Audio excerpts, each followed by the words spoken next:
അവസരങ്ങൾ കൊടുത്തുകൊണ്ട് മുന്നോട്ട് പോകുക എന്നുള്ളതാണ്. ഡയറക്റ്റ് ടീമിനകത്ത് ഞാനുണ്ട്, സ്ക്രിപ്റ്റ് ഡെവലപ്മെൻ്റ് എല്ലാം ഉണ്ടായിരുന്നു. നായകൻ ഞങ്ങളുടെ ആഗ്രഹം, ഞങ്ങൾ എത്താൻ ശ്രമിച്ചുകൊണ്ടിരിക്കുന്നു, ഉടനെ തന്നെ അവരിലോട്ട് എത്തും. ടൊവിനോയും പൃഥ്വിരാജിനെയാണ് ഞങ്ങൾ കാണുന്നത്. ഇവരെല്ലാവരും ഉണ്ടാവും. രജൻ കൃഷ്ണയ്ക്ക് ടൊവിനോയുടെ പൃഥ്വിരാജിനോടൊപ്പം നിൽക്കുന്ന ഒരു ക്യാരക്ടർ മാറ്റി വെച്ചിട്ടുണ്ട്.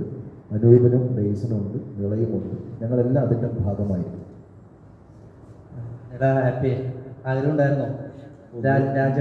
നിളയ്ക്ക് വേണ്ടിയിട്ടാണ് ഈ ചോദ്യം ചോദിച്ചല്ലേ? അല്ലേ? നിളയ്ക്ക് അവസരം വാങ്ങിച്ചു കൊടുത്തു. അങ്ങനെ അല്ല, നിനക്ക് ആഗ്രഹമുണ്ടോ അങ്ങനെ ഒരു രാജ്യത്തോടെ കിട്ടിക്കഴിഞ്ഞാൽ എന്താണ്? ഉറപ്പല്ലേ? ഇപ്പൊ ഞാനല്ല UVCയില് ഏത് നായിക എന്നാലും ഉറപ്പായിട്ടും പോകും. അതെനിക്ക് ആഗ്രഹം ഉണ്ടാവും, ഉറപ്പായിട്ടും ചാൻസ് കിട്ടട്ടെ എന്ന് പ്രാർത്ഥിക്കുന്നു. ശരിക്കും ആഗ്രഹം ആരോടാണ്? അഭിനയിക്കാൻ ആരോട് ആഗ്രഹം? അങ്ങനെയല്ല, നമുക്കിപ്പം ഞാനിപ്പോൾ ആക്ടിങ് സ്റ്റാർട്ട് ചെയ്തിട്ടേ ഉള്ളൂ.